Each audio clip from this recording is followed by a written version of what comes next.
Good morning everybody.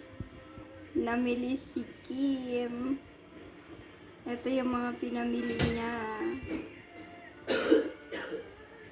So, super mahal. Wow! O diba, masarap sa Pilipinas, labanos. Ang haba, makinis, malaki.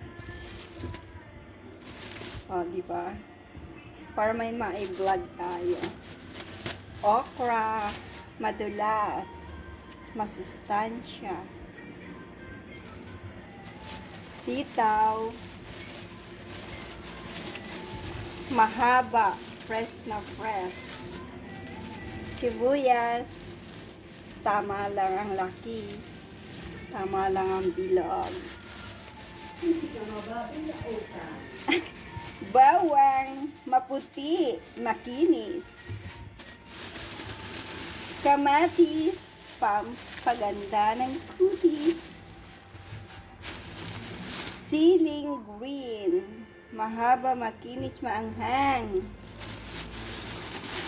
Mustasa,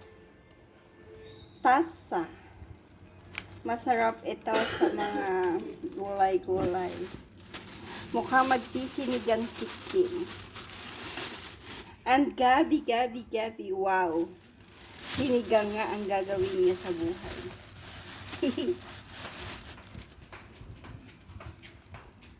Alam na kung gaano kamahal sa Pilipinas. Bago kayo magbakasyon sa Pilipinas, isip-isip muna. Thank you. Na may ipon.